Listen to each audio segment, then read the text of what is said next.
Hello, everybody. Welcome to the Kidney Corner. In today's episode, we will be talking about intracranial pressure and intra-abdominal pressure, not so much about the kidney. And our guest today is Dr. Neha Dangayach. And I apologize if I pronounce your last name wrongly once again. You got it right. Okay, excellent. Dr. Dangayach is Associate Professor of Neurosurgery and Neurology at the Icahn School of Medicine at Mount Sinai. And my name is Vanessa Moll. I am an intensivist, as Dr. Dangayach is, and an anesthesiologist. And we will be talking about ICP and IAP today. Neha, welcome. Thank you so much. I'm super excited to talk about this. Sometimes I'll jokingly say this on rounds, neuron before nephron, but hey, I really mean it. Awesome. And I have, I'm going to read off my telephone a little snippet because if our clinicians want to, our listeners, they can get free CME credit for listening and learning from you, Neha. So if you're a clinician, you can unlock a free CME credit just by listening to the show and reflecting on what you have learned. Just look in the show notes for the link and take 30 seconds to write a reflection on what you have learned to unlock your free AMA PRA Category 1 credit. So that being said, we'll just jump into today's podcast. Neha, intracranial pressure is a common measurement in the neurosurgical or neuro ICU, but intra-abdominal pressure, I think you're one of the few neurologists and intensivists in that area that actually knows about IAP and the access to ICP. Can you just briefly summarize how do IAP and ICP relate? Thank you, Vanessa. And, I sure do hope I'm not in the minority, but incidentally, it does end up happening that's probably the last thing people are thinking about when they're thinking about a patient with ICP crisis. And in all of those schemas of the ladder, where you're walking down different treatments and whether you're using tiered management for raised intracranial pressure, irrespective of what kind of schema, what kind of format, what kind of ladder you're using, I don't see intra-abdominal pressure anywhere on that ladder. And it makes me wonder, right? It is almost like a missed opportunity. Here's a pressure that we could potentially optimize. And there's some data to guide this. So before I jump into some of that data, why does this even matter? So we know time is brain, and every single thing that we do to optimize, to diagnose, to treat the primary neurological injury, to prevent, to treat, to mitigate secondary neurological injuries and systemic injuries is really going to impact patient-centered outcomes and overall neuroprognostication. So anything that we can do to optimize these outcomes, we must. So with that in mind, just a quick recap, of the fundamentals of intracranial pressure. We know about the Kelly-Monroe doctrine, the brain, CSF, blood, they're all sitting in this tight skull. So if something increases, we are going to see effects on the normal areas of the brain. And the brain has this innate ability to compensate. It's going to increase venous return. It's going to increase resorption of CSF. And your patient may not demonstrate any signs of raised intracranial pressure until the brain is pushed into a decompensated state. Now, what ends up happening? Why? Why does IAP even matter? So it matters because there is this communication between the venous system throughout the body and the spinal, sacral plexus, lumbar plexus, IVC, SVC, they're all communicating with one another. And the fact that they're communicating with one another via this vertebrovenous spinal system that does not have any valves, the higher the pressure in the abdomen, it is going to get transmitted one way or the other intracranially. Similarly, we know that IAP, when the IAP goes up, It's also going to contribute to increase in intrathoracic pressure. And this intrathoracic pressure is going to prevent venous drainage from the brain. I just told you, the brain is trying to compensate. When it tries to compensate, it's going to try to increase venous return. And now you add one more impediment to that venous return. The moment you add that impediment to that venous return, you are missing an opportunity to let the brain optimize its venous return. And this other pathway of this valveless vertebrovenous system taking some of that venous congestion upwards towards the brain as the intra-abdominal pressure goes up also tells us the same story, because eventually there's going to be decreased venous return from the internal jugular veins back to the heart. So the IAP, the intrathoracic pressure, intracranial pressure are all interrelated. So you can't really think about resuscitating the brain without resuscitating rest of the body, and vice versa. So this becomes even more critical because time is brain. The higher the ICP that vulnerable brains with severe acute brain injuries are subjected to over longer periods of time, some of our therapies themselves are going to lead to increase in intra-abdominal pressure.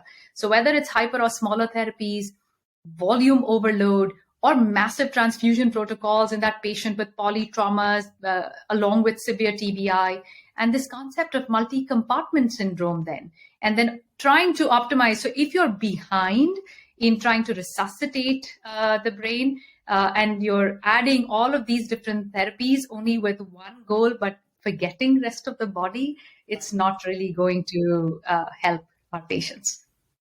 Yeah, thank you. Yeah, it's it's especially interesting, I think, because it's a valveless system. So the transmission is right back to the brain, whereas in a valve system, you wouldn't see it as bad, I guess. So it's interesting. And then talking about the valveless system in neurosurgical patients, when you prone the patient, we always, as an anesthesiologist, you always make sure that the abdomen is free hanging and everything is free swinging, so to say. But you are not sure how much intra-abdominal pressure really still is prevalent, or is intrathoracic pressure and then gets transmitted. So I wonder if we should, especially in these in the neuro patients, if we should already start looking at intra-abdominal pressure, monitoring it in the operating room, so that we get a head start during the surgeries. I couldn't agree more. And it's not one of those measurements that's very difficult to do. But one caveat, of course, what are your testing conditions? Because if you have that one-time bladder pressure as a surrogate measure of intra-abdominal pressure, then you want to get it right. And being able to do that when your patient is sedated, paralyzed, completely synchronized with the ventilator and in a supine position. So, all those test conditions need to be perfect. So otherwise there may be misinterpretation of that data point. So that's one caveat for why. And when I wonder, why don't people talk about this as commonly as we talk about, for example, measuring, non-invasive blood pressure? Like we don't talk about IAP as commonly as that. That's probably one of the reasons why, the testing conditions. And then having this, one-time bladder pressure measurement or serial bladder pressure measurements, is that good enough? Particularly if your patient is only sedated and not paralyzed, or on different peak settings, etc. How do you interpret what you're really getting? So that's one caveat. The other thing that you mentioned about patients in a prone position. So even patients undergoing elective neurosurgical procedures, multi-level spine decompression, or patients undergoing emergent surgical procedures like a suboccipital craniectomy for that large cerebellar hematoma. So knowing what procedure the patient is being prone for and how vulnerable their brain already is may also help us sort of stratify which patients are going to be at a higher risk. And then, of course, all of those risk factors to keep in mind: patients who are more obese, or who have ascites, or patients who've already been, resuscitated with a massive transfusion protocol or with lots of volume resuscitation, that those patients are going to be at a higher risk of starting at a baseline of bladder pressure that's going to be higher than normal. So you already have a vulnerable brain, a vulnerable, intra-abdominal compartment. And now both of these are going to contribute to a multi-compartment syndrome with 2 or more compartments being involved. So in the elective surgical patients, once they're, I think the timing is really hard, right? I'm no neurosurgeon, but I'm a neuro-intensivist. But even timing before your patient is rotaceried and flipped over, and how do you get an accurate bladder pressure may be a little challenging. But in those patients who have severe ARDS and we're proning them and they have underlying brain injury, I mean, isn't this something that we should be, worried about and measuring? Yeah, I totally agree. I think it's an underutilized monitoring device that we should be using to optimize our patients further to improve our outcomes. So going back to the ICU now, to more of your area again, what patients do you usually measure intra-abdominal pressure in, and how often do you do it? And you talked about the conditions. The Abdominal Compartment Society says you don't have to necessarily paralyze the patient, but the patient cannot have active abdominal contractions or be basically fighting you while you do that.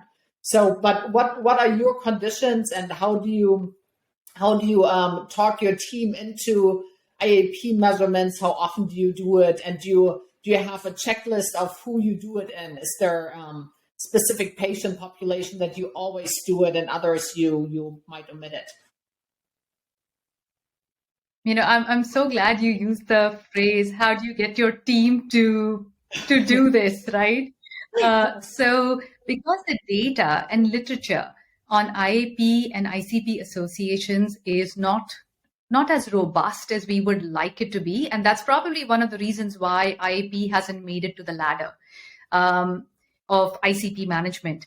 But how do I choose? How do I decide? So when I first came across IAP as something to really start thinking about when I came across the World Abdominal Compartment Society. And I read a little bit more about it. And I'm like, wow, so many of my patients meet these criteria, these risk factors, and we're not doing this routinely. So I just started, getting some intra-abdominal pressures ad hoc, and we have an amazing nursing team, and they are all for, trying out new stuff and doing things that are going to improve patient-centered outcomes. So when I shared with them, look, I'm concerned that we may be missing some raised intra-abdominal pressure in these patients. What can we do about it? So one, educating the frontline team about risk factors. And because I work in a comprehensive stroke center neuro ICU, I'm not seeing a lot of the polytrauma patients with, severe TBI and multi-compartment syndrome from a polytrauma perspective. So it becomes even, and when you look at some of this literature, it was described in that patient population more than in some of our non-trauma severe acute brain injuries, but there's some literature there as well. So with that in mind, when I look at the risk factors, so obesity, patients who have underlying ascites, patients who've undergone, massive, either massive transfusion protocol, so that GI bleeder who comes to my ICU, sometimes, because our model of critical care delivery, every intensivist should be able to deliver fundamentally great critical care. So it doesn't matter which ICU has an open bed. So you'll get your massive GI bleeder, and you're doing MTP, and you've got GI, and this patient doesn't have anything wrong with them neurologically just yet until they go into hepatic encephalopathy. So just something to keep, they may not have an underlying primary neurological injury when they come to our ICU, but they are at risk of developing neurological injuries. But all of those patients, and then those patients who have been prone for multi-level, and I'm talking about pelvis to, occiput, kyphoscoliotic, multi-level fusion, correction surgeries. And these patients end up getting tons and tons of blood products, a cell saver, and, in a way to try to avoid MTP, but they get lots of blood products, and they've been prone. and they've been prone for hours on end. So they're at risk of developing rhabdo, they're at risk of developing EKI, they're volume overloaded. So that's another patient population. And then those patients who are getting sedatives, analgesics, so analgo sedation for refractory ICP crisis, or our patients with status epilepticus, super refractory status epilepticus, who are going to be on these, third line drips for a prolonged period of time, these patients are going to develop ileus. So anybody who's going to be at risk of developing ileus, and those patients who are already obese or who have ascites or a combination of the two, and now you add sedation, analgesia, immobility, it's a recipe for raising their intra-abdominal pressure and potentially even pushing them towards, abdominal compartment syndrome. So if we're not astute in intentionally measuring, getting a baseline, trending it, we're going to miss some systemic injuries in these patients, which may eventually contribute to worsening secondary neurological injuries. So those risk factors, I'll educate my frontline team. I will verbalize on rounds.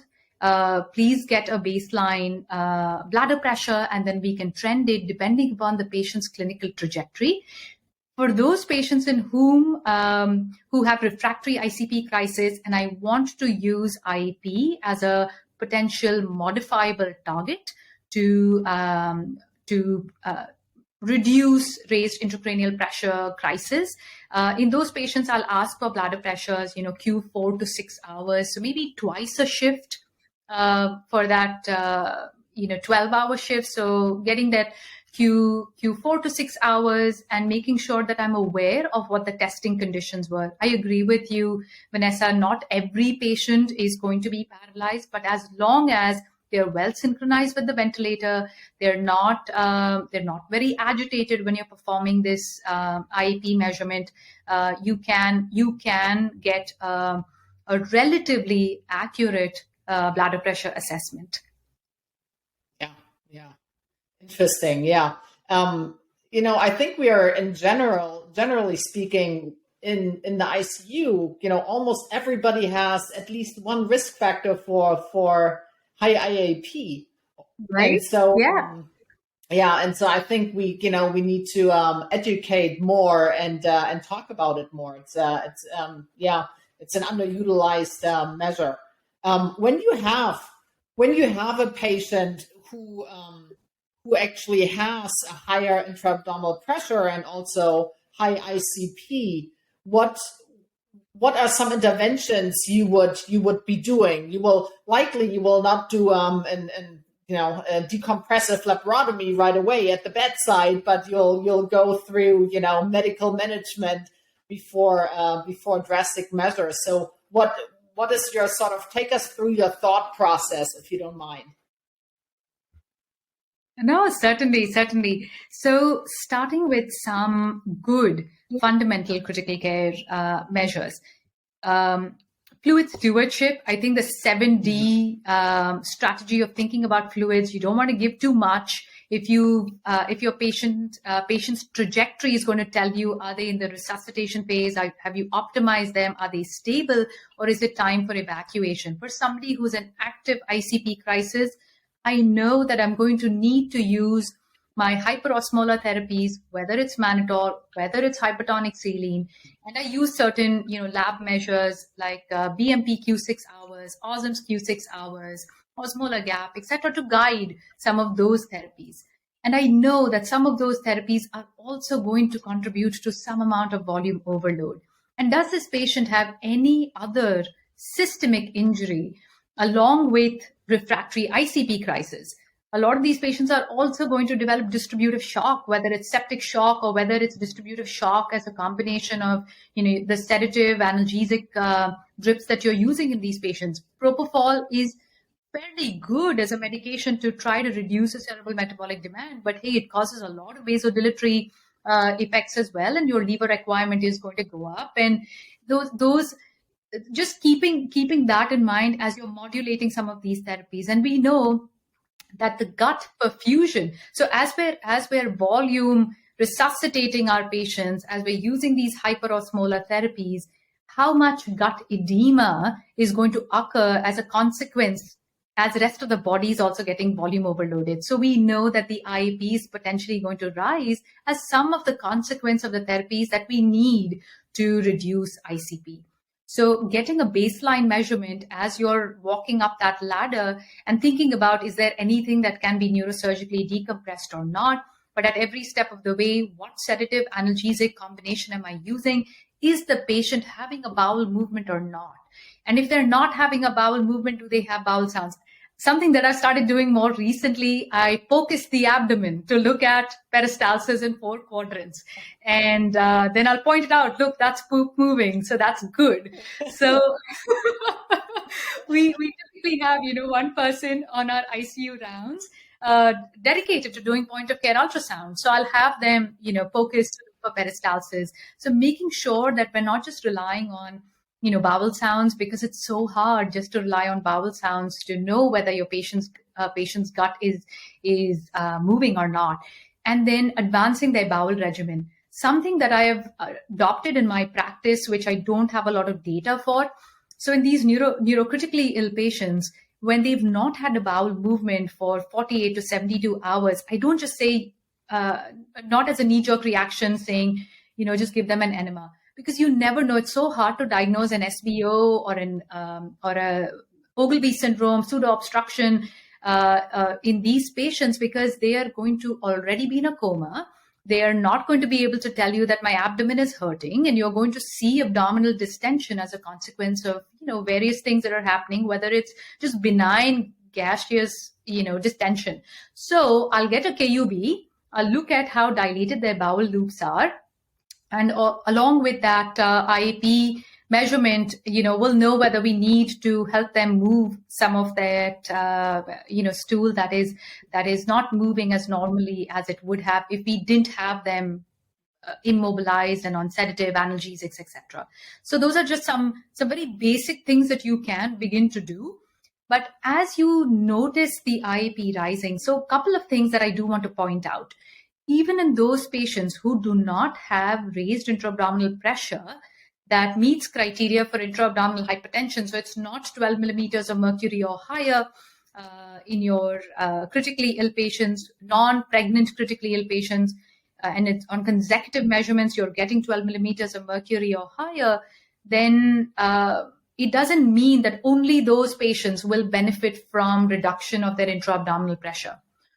The literature on patients who've undergone decompressive laparotomy, I'm not talking about non-invasive therapies right now, but decompressive laparotomy for reducing refractory ICP crisis has also been performed in those patients who had normal abdominal pressures. So I'm just throwing it out there that normal abdominal pressures can also contribute to raised intracranial pressure. It's like the straw that breaks the camel's back. Like you've reached the end of the ladder, you've gone, you're thinking about pentobarb coma, you've done all the surgical decompression that could have been done till that decompressive laparotomy happens. So it's very rarely performed, keeping the abdomen open for refractory ICP crisis, but it has been described in smaller cohort series with a successful reduction in ICP. But before we go to decompressive laparotomy, what other things can we do?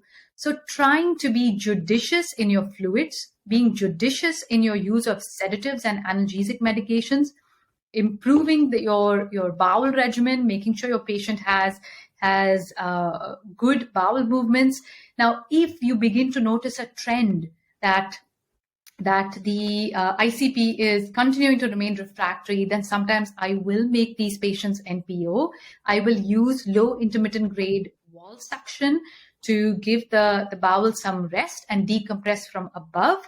And as they're continuing to have lots of bowel movements after we've given them a good bowel regimen or a mini enema, then we may also need to place in a Flexaseal so that they get decompressed from above and below. Ideally, you want to keep using the gut. You want to preserve the integrity of the gut mucosa. But when you're reaching the end of the rope for refractory ICP crisis, gut rest, along with, just like you're thinking about a patient with refractory shock on multiple pressors, I think the analogy is kind of similar, that you've reached, you're reaching the end of the ropes. You want to make sure that you understand what the trajectory for the ICP crisis is going to be. You've optimized everything else, and only then you're giving the gut rest, decompressing from above, decompressing from below. I will also get our general surgery colleagues engaged as consultants as we see those IAP numbers creeping up, knowing that we don't need to decompress right in this moment, so that all of us can get on the same page and discuss what is our trigger going to be. That's the same approach I use for neurosurgical interventions for the brain. I use that same kind of approach even for the abdomen. And typically they will want an image.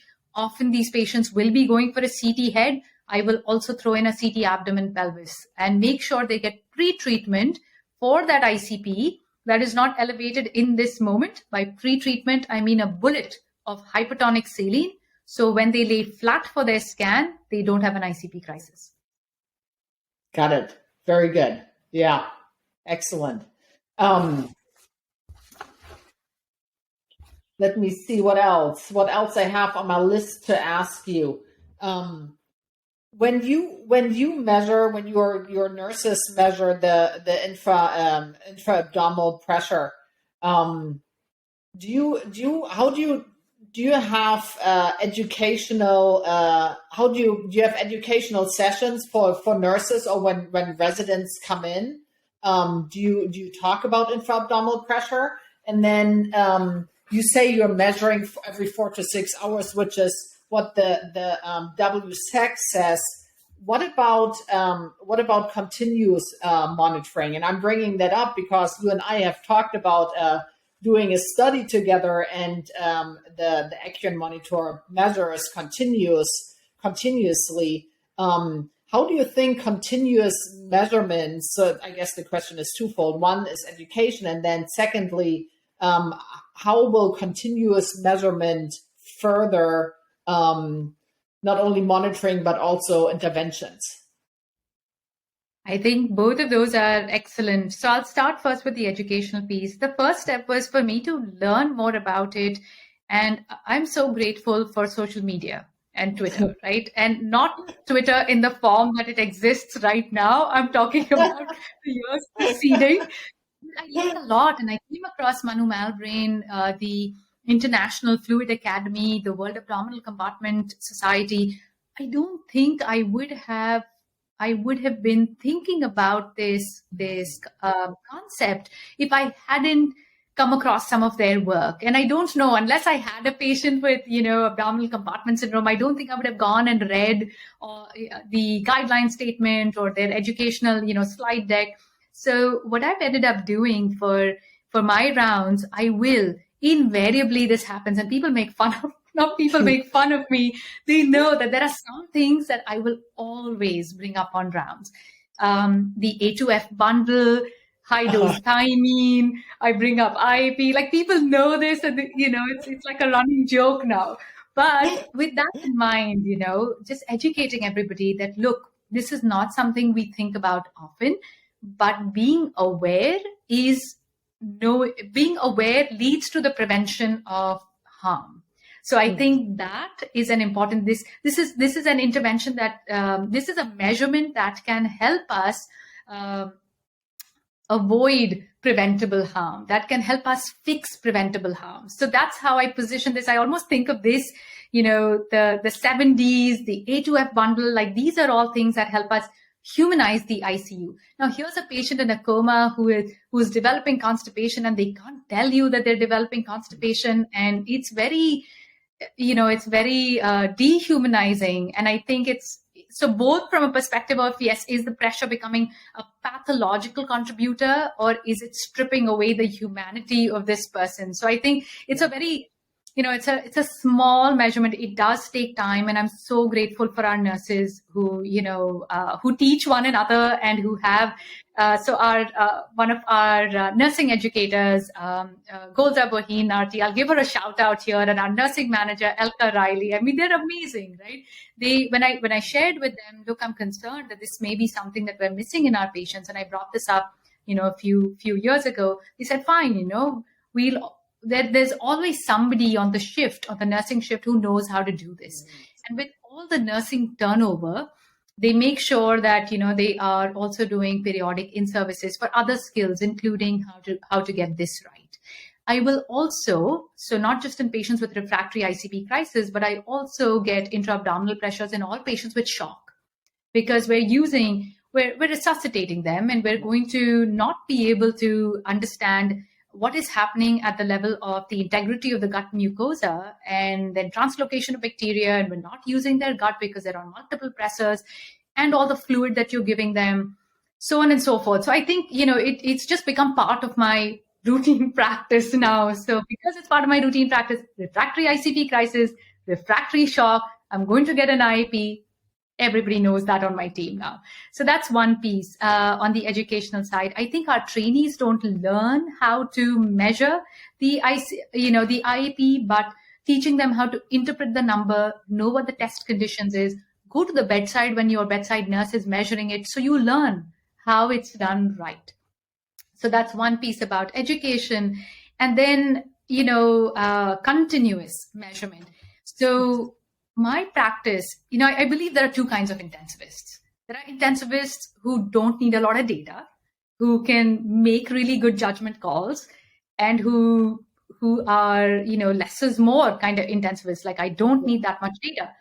I think I'm the other kind of intensivist who needs a lot of data, who loves data. I love imaging. I love, as many data points as I can, and particularly if there are non-invasive ways of measuring different kinds of physiological variables, I'm always going to, try to integrate that into my practice. So with that in mind, when I came across your the Accurine monitor, I'm like, wow, here's a potential. And Ashish Khanna from Wake Forest was already doing a study, and he kindly, he also incidentally messaged me on Twitter about it and said, hey, we just published this paper. I'm like, this is awesome. And one thing led to another, and it's been giving me some pause. If we have the ability to measure and correlate what is happening with our IEP and ICP in those patients who have invasive monitors in place, I think we may be able to better optimize this variable before it becomes a crisis. That's the whole purpose of critical care, right? Like, we've got to prevent crisis. That anticipatory guidance is what critical care is all about. It's not about, here's a crisis, let me fix it. That's awesome too. I'm not saying that's not awesome. That's amazing. But most of the lives that we save are because of us avoiding, mitigating preventable harm and providing anticipatory guidance. So having an ability to get continuous IEP in those patients who are at a higher risk of developing raised intra-abdominal pressure, or those patients who are going to develop ICP crisis, and also knowing what the underlying disease process or disease processes are and what is happening to both the brain and the body, so we can keep track and also predict at what point in time do we anticipate the crisis is going to mitigate. Yeah. I'm on your side. I like also more data. I'm also a data nerd.